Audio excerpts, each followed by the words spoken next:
This is Chapter 1, Introduction to EMS Systems. This chapter is going to be an overview of EMS as a whole, as well as when it began, some of the individuals involved, some of the laws and regulations regarding EMS, as well as our role with technology and equipment. First few slides here are your objectives for the chapter. I'm not going to read those to you. You can read those on your own. They're the first few slides in the PowerPoint lecture. They're also located at the beginning of every chapter, if you wish to see those. And all of these are just basically explaining what you will be learning in this chapter. So we'll get started here. I am on slide 8. Page 2 and 3 of the textbook. And we'll start right here with emergency care. And the EMS system basically is responsible for providing emergency care. And what is it? It is the pre-hospital assessment and basic care for an ill or injured patient. When you see PT period, that is an abbreviation for the word patient. So you may see that periodically throughout the slideshow. There's a table on page 3, and that is basically the EMS timeline. And we're not going to go over every one of those dates, but I do want to touch on a few that are pretty important. So we'll start at the very beginning. 1790s is really when we started to see EMS develop. And basically a system of triage and transport was developed to provide care to injured soldiers during the Civil War. That word triage means to sort. So those soldiers were essentially sorted into different groups, those that needed immediate care versus those that were not as badly injured. And the American Civil War is really where we saw the EMS system first develop. Corpsmen were trained to provide care for immediately life-threatening injuries, such as bleeding or gunshot wounds. And they provided that care on the battlefield in order to save those soldiers. After the initial care was provided, the injured soldiers were then transported by a horse-drawn carriage to physicians.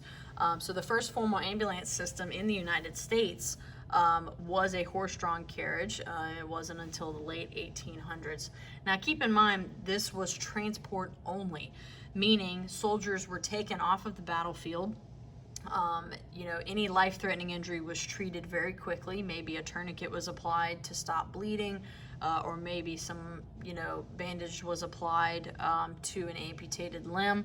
They were put on this carriage and then transported to the physician. Now, I want you to picture this. A bunch of soldiers on that horse-drawn carriage taking a 10 to 15 minute ride to the physician. I want you to imagine how many of those soldiers survived the 10 to 15 minute ride. I'm sure some did, but not as many as could have, right? It wasn't until 1928 that we figured out if we provide care en route to the physician, those soldiers' chance of survival is higher. So the Roanoke Life Saving and First Aid Crew actually implemented the first on-scene care and en route care to that physician. And again, what we saw is more soldiers survived that ride to the physician if we provided care en route. And that's really the goal of an EMS system. It's not just transport, but it's also en route care. So an EMS system basically developed from that early, American Civil War, idea. And what an EMS system is a chain of human resources and services linked together to provide continuous emergency care. And I want you to pay close attention to the word continuous. Highlight it, underline it, make sure you understand that we are not simply picking up individuals and bringing them to the hospital. We are providing care from the time we come in contact with them en route to the hospital. And what that does is that increases that patient's chance of survival and chance of recovery. This is just a picture that shows one of the old ambulance systems that we had. We did have cars at that time, and as you can see, it's very similar to a modern day ambulance. You have the space in the back for the patient to receive care en route to the hospital. So let's get forward to 1966. Until 1966, we essentially were operating as we always had. So we were providing care to ill or injured patients based on things that we had done previously. In 1966, the National Academy of Sciences released an article called The Accidental Death and Disability, the Neglected Disease of Modern Society. And what this was an article that essentially revealed the inadequacies of pre-hospital care. So it looked at our EMS system, and when I say our, I mean the country's EMS system. And we looked at things that we did, protocols we had in place, treatments we had in place. And we decided, was this adequate? Was it working? Was it not working? Was it the best that it could possibly be? And this article essentially revealed all of the things that we were doing wrong, and some of the things that we were doing right. So it offered suggestions for improving the EMS system. And this was kind of that first self-evaluation thing that we did, where we're looking at the care we provide, and we want to make sure it is the highest quality care. So part of those suggestions for improving the system was to assign the EMS system to the National Highway Traffic and Safety Administration. And this government agency would be responsible for the oversight of EMS systems throughout the country. And this administration basically said, in order to have an integrated EMS system function properly, it must have these 14 key attributes. So we will go over those attributes now. The first one is integration of health services. And what this means is that an EMS system must have a pre-hospital system, such as an ambulance service with EMTs and paramedics. It must also have an appropriate hospital and an appropriate rehab facility, right? So it's not just an ambulance service that has to exist. We also must have the post-care provided as well, such as a hospital system or a rehab system. EMS research is also a part of that EMS system. Research is done a lot of times by the National Institute of Health. And what this does is this provides EMS with current, updated information regarding the care we are provided. Medical system is always being evolved. It is always improving and changing. And part of that is assessing that research so that we can provide the highest quality care possible. Legislation and regulation. This attribute includes the laws and regulations surrounding the EMS system. For example, the scope of practice outlined for each level of EMS. It also includes laws like HIPAA to protect patient privacy, so on and so forth. System finance. In order for an EMS system to function, it has to have ambulances, it has to have personnel and equipment. And in order to do that, the system has to have an influx of money. So system finance basically just outlines the budget set aside for EMS systems, whether that be a local budget, whether that be a state budget or a federal budget. Human resources is responsible for the hiring and firing of personnel. So an EMS system cannot function without people. And human resources is responsible for making sure that the system has qualified, appropriate personnel for the jobs at hand. Medical direction is the responsibility of a licensed physician. So a licensed physician will take role of medical director, and they will be responsible for the oversight of the EMS system as a whole and everything involved with it. Next, we have education systems. These are put in place to properly train the personnel that will be hired within the EMS system. In order to have properly trained EMTs and paramedics, we must have the education systems in place to do so. Public education. This includes educating the community and members of the community on their health and well-being. A functioning EMS system will have functions in place in order to educate its community members on how to stay healthy and how to stay safe. Prevention. This includes the prevention of injury and illness for community members. It is also the role of EMS providers to make sure that, if at all possible, we are doing everything we can to prevent illness and injury within the community. For example, an elderly person's home should have a guardrail going up the stairs to prevent falls. It is the role of the EMS system to make that happen. Public access. This means that the community has access to an EMS system. For example, being able to call 911 or another emergency number. Be aware that not every location in the country has access to 911. 911 is a system that is not nationwide as of right now. Other areas do have, for example, 7-digit emergency numbers. So it is wise that when you travel, ask the locals what is their emergency number. Most of them will tell you it is 911, but some of them, like your more rural areas, will actually have a 7-digit number that puts you in touch with the local fire department. Communication systems. This mainly for EMS is our radio system. So in order for an EMS system to function, it must be able to contact and communicate with all other local systems. For example, the fire department, law enforcement, the local hospitals. In order to properly communicate information about the patient and about the scene, they must have contact with those other agencies. Clinical care. This means that the care provided by the EMS system is based on scientific research. We don't simply provide care that we think might work, we provide care that has been shown to work. And this is constantly changing. Clinical care is not going to stay stagnant very long. Constant research and constant studies are being done regarding emergency care. And we are constantly updating the way we treat and care for patients because, again, we want to provide the highest quality care possible.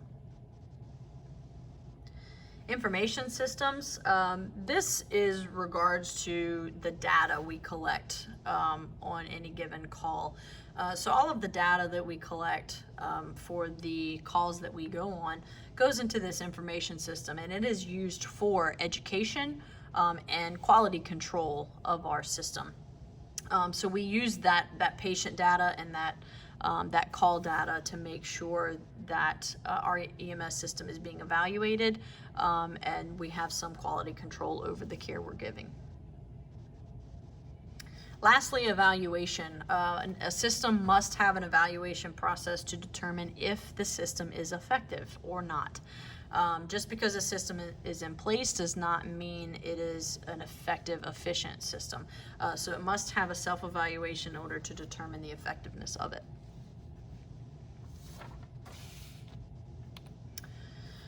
Okay, let's kind of shift gears and talk about September 11th, 2001. Most of you were not born, but if you were very little. The terrorist attacks that occurred on the World Trade Centers in New York City, as well as the attack on the Pentagon and the plane that was hijacked in Pennsylvania, these terrorist attacks really kind of changed the public's outlook on EMS. Prior to September 11th, we assumed EMS to be a system that was outside of the general public's knowledge, right? If you asked the average person, what do you think of when you think of EMS? Emergency medical services. Some of them would tell you, ambulances, EMTs, paramedics, firefighters, maybe law enforcement. Those are the individuals trained to respond to emergencies. Well, September 11th really opened our eyes because of the sheer volume of the patients that we had on that day. We had two 110-story buildings that collapsed due to being collided with an airplane. So the sheer volume of patients and the amount of emergency care needed that day really overwhelmed local EMS systems. There were not enough EMTs, paramedics, firefighters, police officers to respond and to provide care to every ill and injured person.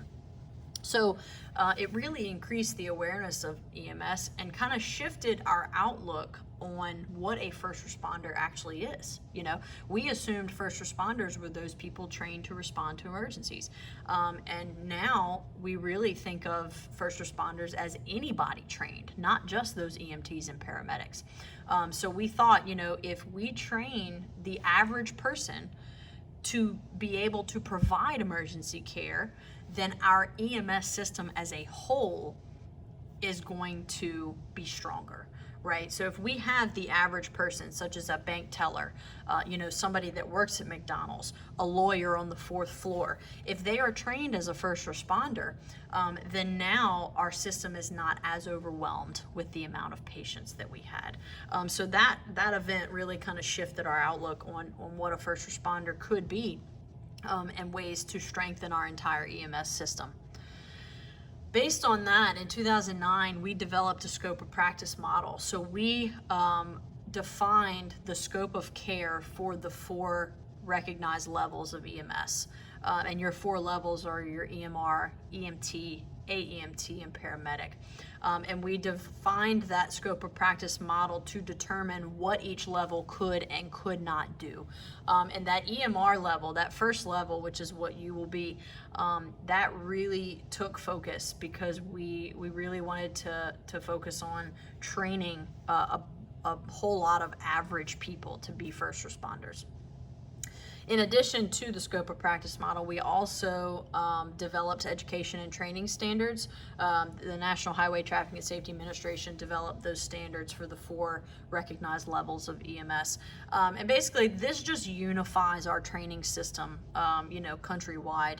Even though there are slight differences between trainings, between states, as a whole, every EMR, EMT, AMT, and paramedic are essentially trained with similar standards. And that just unifies our system as a nationwide system. So again, to reiterate, the 4 levels of EMS education are emergency medical responder, emergency medical technician, advanced emergency medical technician, and paramedic. If you look on page 7 of your textbook, you will see the table there, table 1.2, and that clearly defines what each level is responsible for, but we're just going to touch on a few here. Emergency medical responder is your first level. That is the least amount of training received. That is what you will be qualified for at the end of this year. And essentially you will be responsible for providing immediate care for life-threatening injuries and illnesses, as well as assisting ambulance personnel. The minimum training required to be on an ambulance is the EMT level. AEMT is that next level, and then obviously paramedic would be the highest amount of training.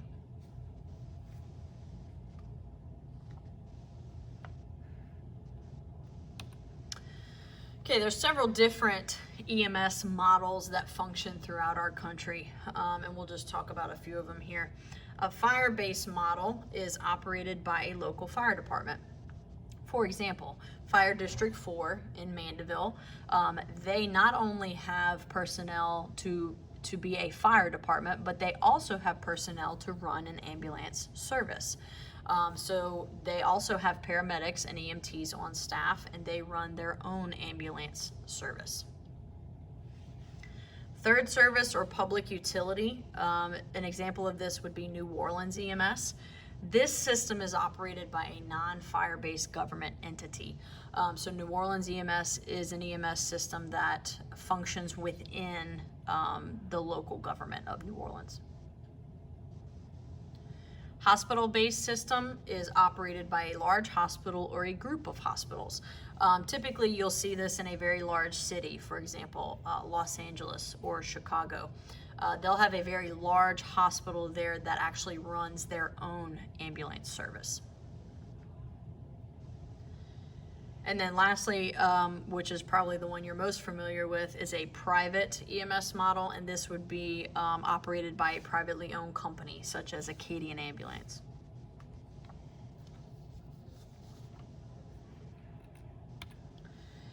Okay, let's talk a little bit more about scope of practice. The scope of practice identifies the duties and skills the EMS provider is legally allowed to perform based on their level of training. So if you are trained as an EMR, you have your very own scope of practice. There are certain skills that you are allowed to perform. Obviously, with more training, comes a wider scope of practice. The skills that you're allowed to perform are typically defined by your state statute or regional statute, and it'll vary from state to state. So, for example, EMRs in the state of Louisiana may be able to do a little bit more than EMRs in the state of Mississippi, or vice versa. So, essentially, the skill set is the same, but some of the protocols may be different, right, allowing you to do certain things. The scope of practice also defines licensing and credentialing, certifications required, and again, you must never perform skills with outside your scope of practice. For example, if you are trained as an EMR and the patient requires insertion of an IV, you are not trained to do that. Only paramedics are trained to insert IVs. So at that point, you cannot perform that skill, even though the patient needs it for survival.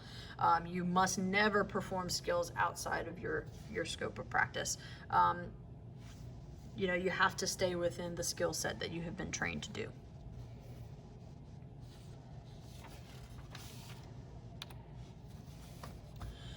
Okay, let's talk about activating the EMS system. So none of this actually works unless somebody calls 911, right? So that is where essentially the EMS system essentially takes action, is when somebody calls 911. So let's talk about the specific steps that kind of goes on.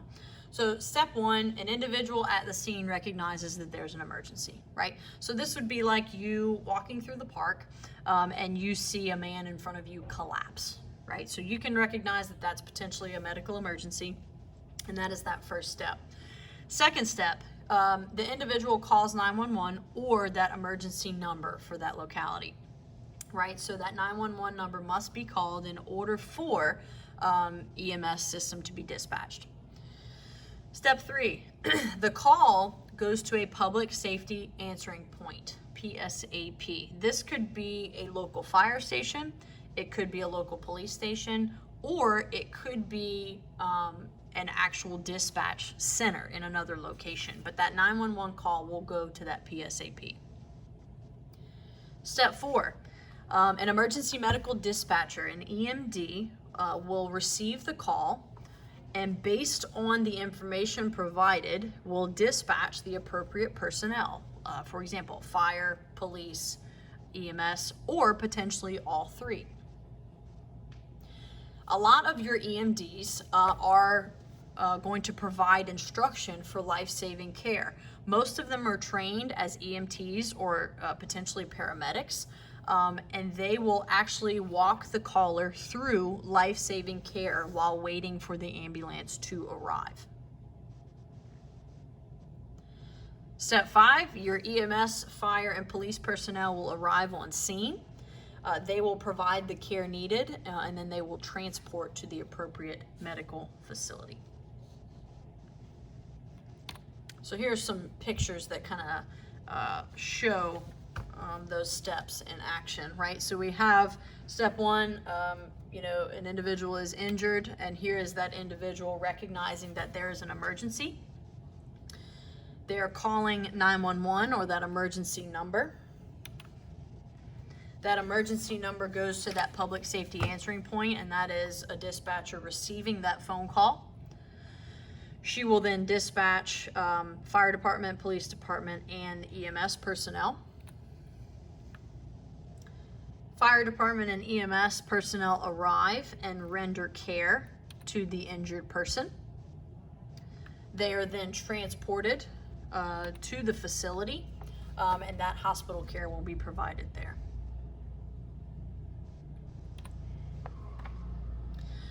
Okay, let's talk about an enhanced 911 system. This is the preferred system because it gives dispatchers a little bit more information than just a regular 911 system. It enables the call to be routed to the most appropriate dispatch center, right?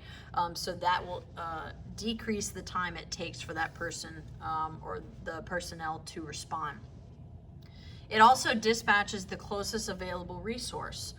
So the closest ambulance, fire, and EMS personnel will be dispatched to that particular location. It also provides the caller's number and the location of the call on a map. So it gives a little bit more information and allows that response time to be shorter than normal. Not every 911 system has enhanced capabilities, but some do.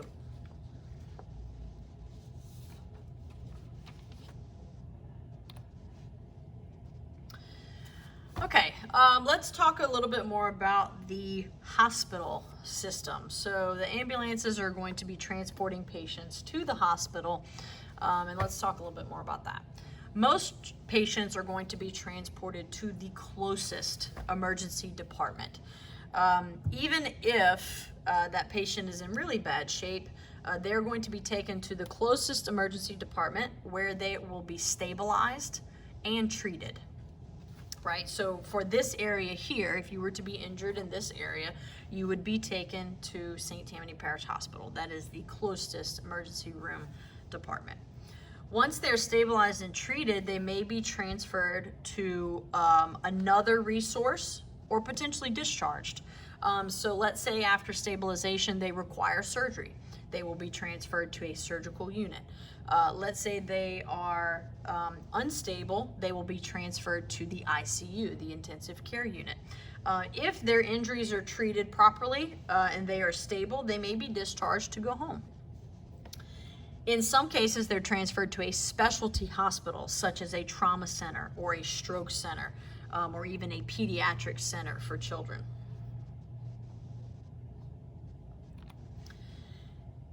Specialty hospitals essentially provide specific care for specific injuries or illnesses. For example, a trauma center is designed to provide care specifically for trauma patients. And you have different levels of a trauma center. You have level 1, 2, or 3. Currently at this time, the closest level 1 trauma center is University Medical Center in New Orleans. And this trauma center is capable of providing care to any possible trauma situation. They have the capabilities and the resources to treat any traumatic injury. Level 2 trauma center nearby is North Oaks Medical Center in Hammond. They have most of the capabilities to provide care to a trauma victim. However, they are not as advanced as a level 1. And currently at a level 3 trauma center is Lakeview Regional Medical Center in Mandeville, and they again have some capabilities of providing care to a trauma victim, but they are not as advanced as a level 2 or a level 1. Other specialty hospitals include cardiac centers for cardiac patients. The nearest stroke center is St. Tammany Parish Hospital. Cancer centers, including Mary Bird Perkins. The nearest burn unit is Baton Rouge General. And then for pediatric patients, they will be transported to Children's Hospital, either here in Covington or New Orleans.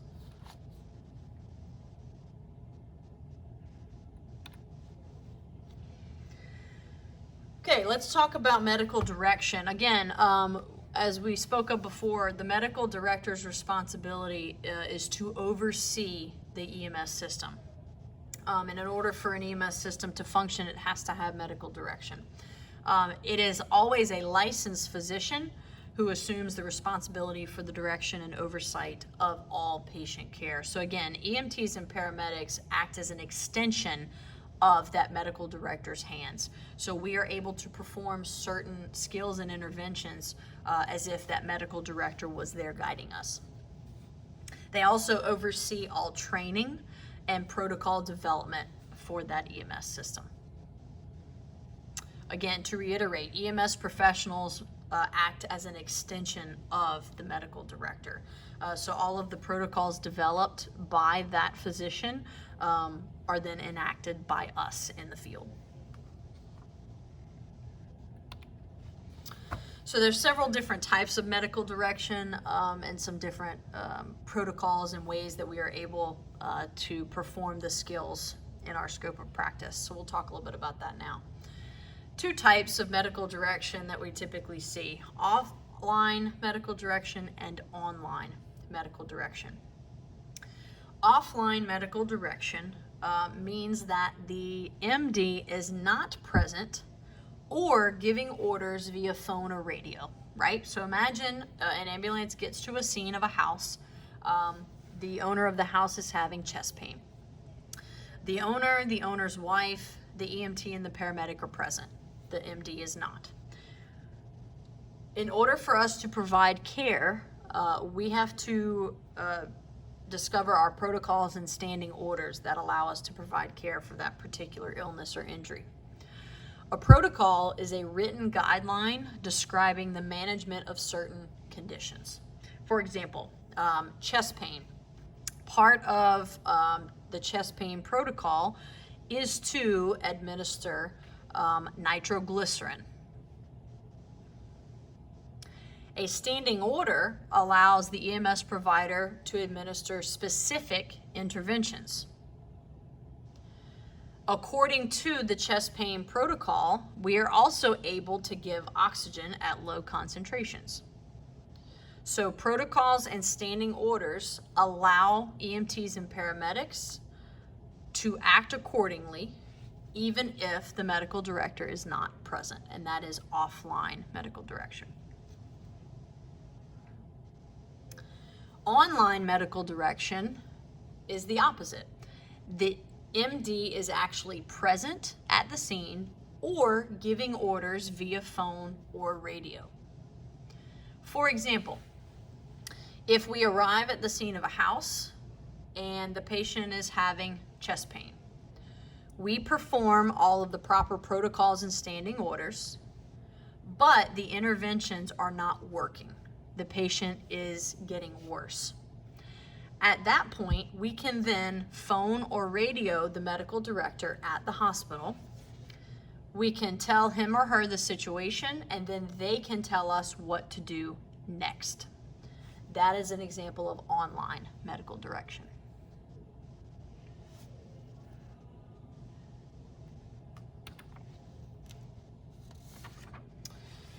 Okay, let's talk a little bit about the emergency medical responder. So what is the role of the EMR, that first level of EMS training?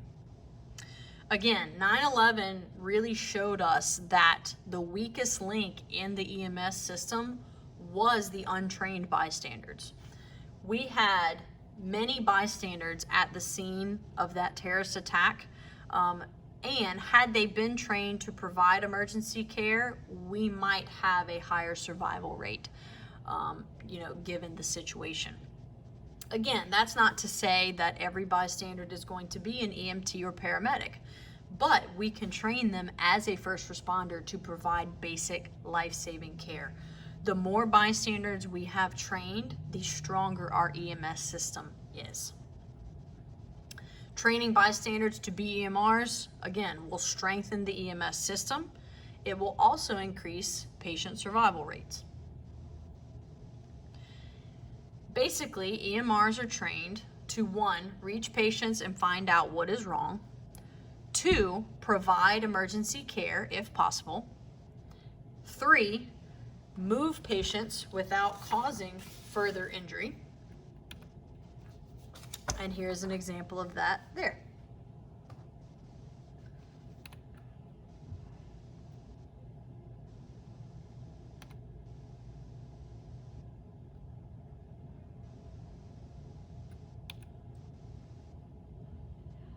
These individuals are not necessarily trained as EMTs or paramedics. However, they have received training to provide basic life-saving emergency care, which will increase the patient's survival rate and keep the patient alive until more trained personnel arrive.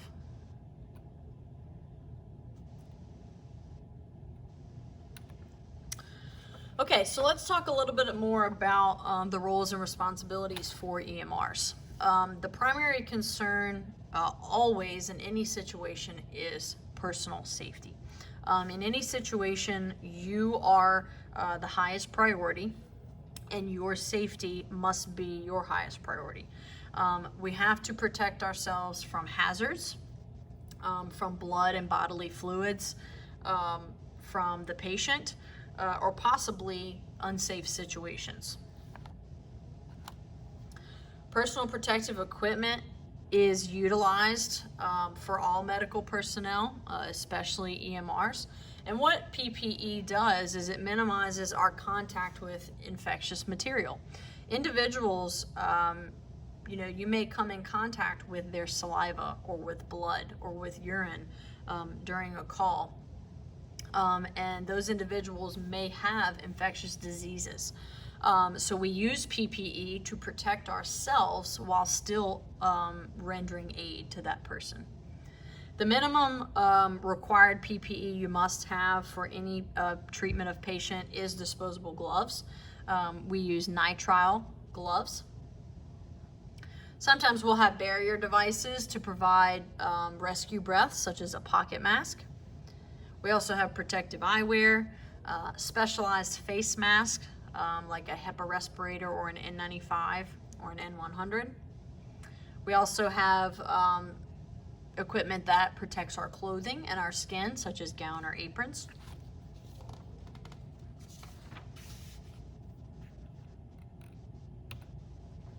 Okay, so let's talk about patient-related duties. As an EMR, you will have these patient-related duties to fulfill should you respond to an emergency situation. First one is always scene size up. So what this is basically surveying the scene to determine if A, is it safe, B, is it not safe and we need to relocate, right? Or do we need to call additional personnel? You can also use the size up the scene to determine the possible cause of injury or illness to the patient. Next, you will determine the chief complaint.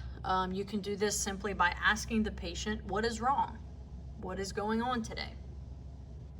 If the patient is unconscious and unable to respond to you, you may have to use the scene size up to figure out what the chief complaint could be. If the chief complaint is something that you can care for, at that point you can provide care for that patient. The care may be physical care. It may also be emotional or psychological care. Not all emergency care provided is physical. Some of the emergency calls received by ambulance personnel are emotional or psychological in nature. Next, if necessary, we can lift, move, or reposition the patient. Only lift or move the patient if absolutely necessary.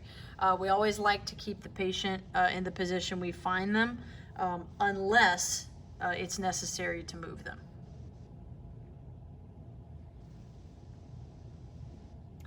Once ambulance personnel arrives, it will be your job to transfer the patient as well as the information.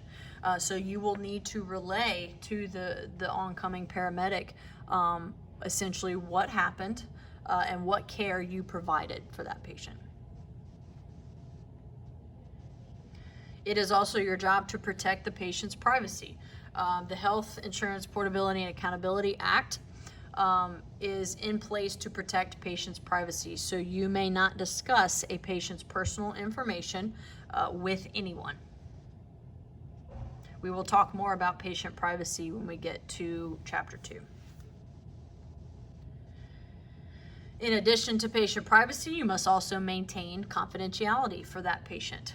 So again, you cannot share confidential information with most individuals. Lastly, it'll be your job to be that patient's advocate. Some patients, like children, cannot speak up for themselves. So it will be your job as the EMR to advocate for that patient and make sure that patient receives the highest quality care.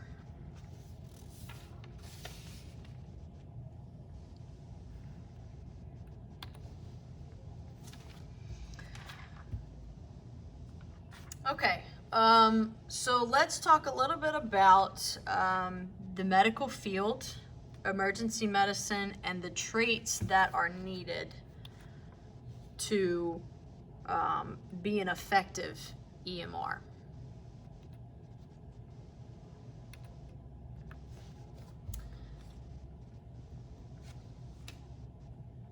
I'm on page 11 in the textbook, if you are following along there. I'm also on slide 42. Okay, so an EMR will always be working with the general public. The responsibility of the EMR is to treat and care for ill or injured patients. That means working with people. There are some traits that are required for you to be able to do that effectively. First of all, you need to maintain your skill set and your knowledge. In any field you go into, but especially the medical field, you will be required to do continuing education. Again, the medical field is constantly changing, so in order for medical professionals to be providing the most appropriate care, we need to update our knowledge and our skill set. In order to provide appropriate care, you must maintain your skill set and ensure that you are competent. Next, you need to maintain your hygiene and appearance. You will be providing emergency care to individuals, and in order to gain a good rapport with that individual, your hygiene and appearance should reflect your position.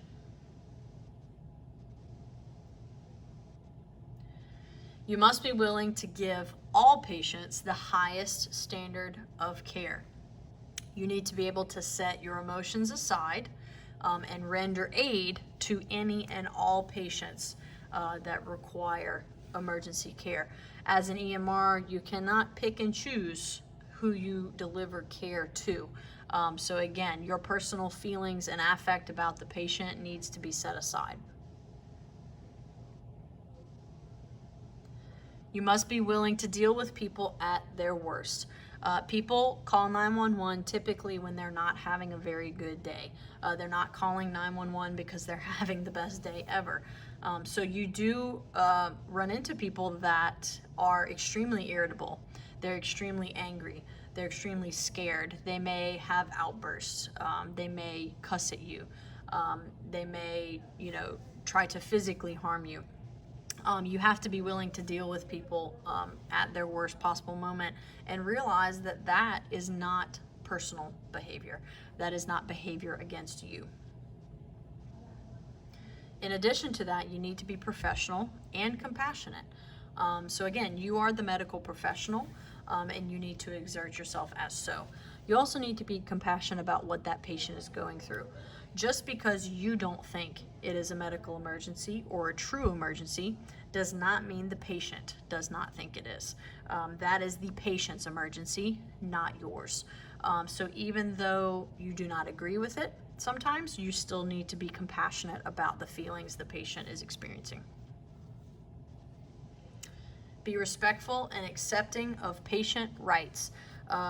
There are some situations in which the patient will refuse treatment simply because of personal reasons or religious reasons or cultural reasons. And again, even though you may not agree with that patient decision, you have to respect and accept that patient's decision. Be honest and realistic, but tactful. We never want to lie to patients. We always want to be as honest as we can and as realistic as we can. However, we do not want to increase fear and anxiety. So you need to learn how to be honest with the patient about their condition, but do it in a way that keeps them calm. Maintain focus on patient care. Sometimes the calls that we go on involve a lot of distractions. Sometimes there's large crowds of people. There's large, traffic accidents. We also have family members that are involved. We need to maintain our focus on patient care. Our duty is to the patient and the patient only.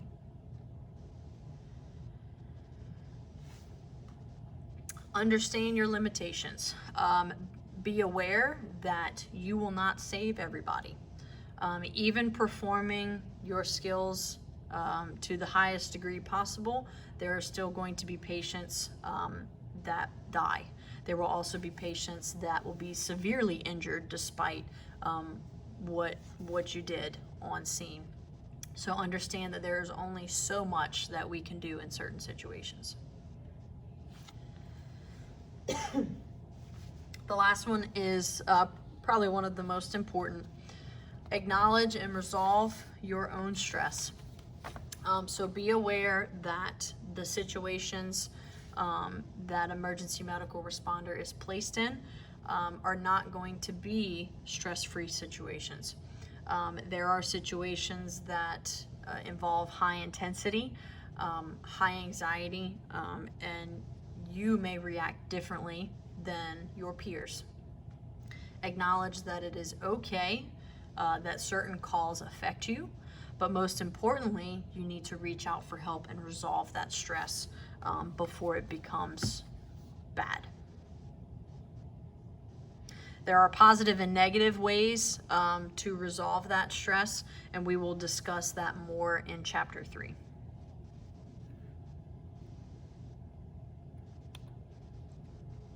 This is just an example of current responders maintaining their skill set. You can never practice too much in the medical field.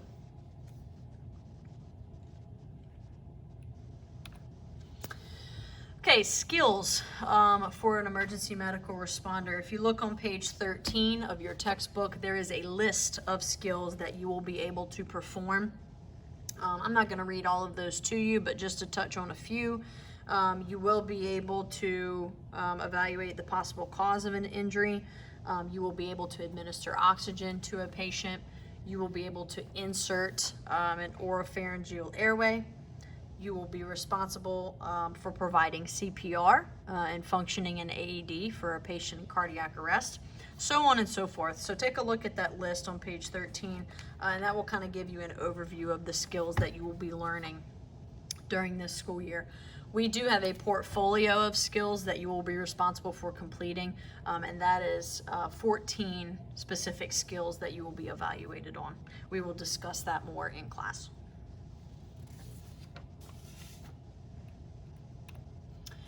Equipment, tools, and supplies.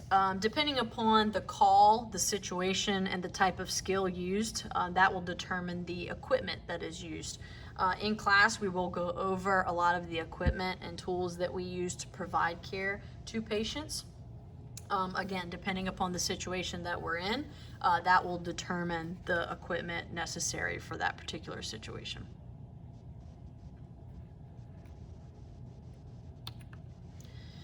Okay, continuous quality improvement. This is a really important notion for the EMS system.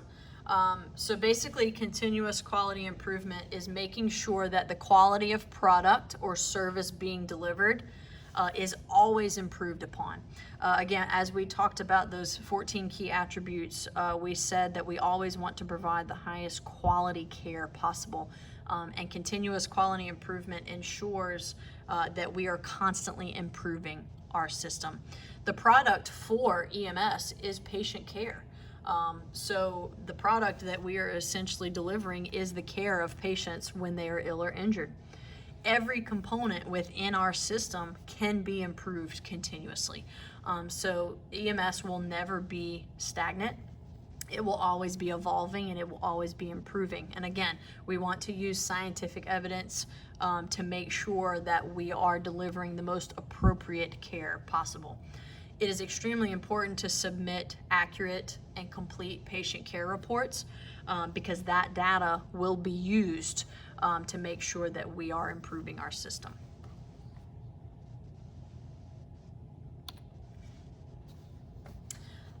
The role of the public health system with EMS, again, we talked about educating the public on their health and safety. We also discussed preventing injury and illness. And again, we want to ensure their quality of life by doing some things within our community. We want to monitor the health of our population. So we want to make sure that we understand what our community looks like in regards to health. Do we have a high number of elderly people? Do we have a high number of pediatric patients? So on and so forth. We also want to provide health care. So again, in addition to preventing illness and injury, when illness and injury occurs, we want to provide that emergency care and make sure we can ensure that patient's survival. We also educate the community about disease and injury prevention. So again, we want to be proactive, not just reactive. We also have advancing population-based health programs and policies. So we do have programs that target the elderly population, patients with comorbid conditions, diabetes, heart disease, so on and so forth. And what that does is that makes sure that they're receiving the training and education and care needed.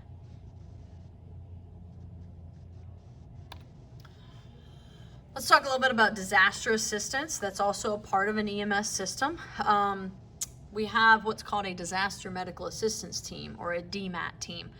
These are specialized teams designed to provide medical care following a disaster. Now, this disaster could be natural, such as an earthquake or a hurricane or a tornado. It can also be a situation like 9/11 where a terrorist attack has occurred. So these DMAT teams basically deploy after a disaster strikes in the United States, and they are there to assist local emergency medical systems.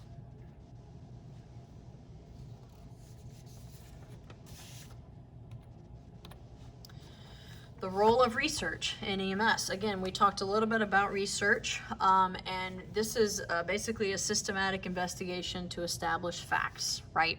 And why do we want research in EMS? Well, we want to gather as much good information as we can in order to improve our emergency care, right? So we look at protocols and interventions that we have provided over the years, and we can determine whether those are effective or ineffective. And if they are ineffective, what are some ways that we can improve that patient care? So reliable research is extremely important for continuous quality improvement in the emergency medical system. This is just a picture showing the research done for an EMS system. Okay, advances in technology. We do have some advances that have assisted the EMS system in providing better care. For example, GPS installation in our vehicles. It allows us to easily navigate to the location of an emergency. So in addition to that enhanced 911 system, we can also have GPS tracking that can help us locate the scene of an emergency as well as other emergency vehicles.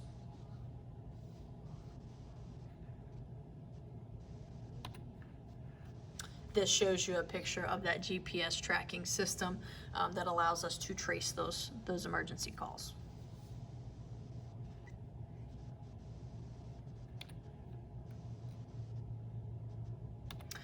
Okay, so now that chapter 1 has been finished, I just have a follow-up question I want you to think about now that the lecture is complete. Now that you have been introduced to EMS, I want you to think about what would be your biggest challenge if you were to operate as an EMS provider.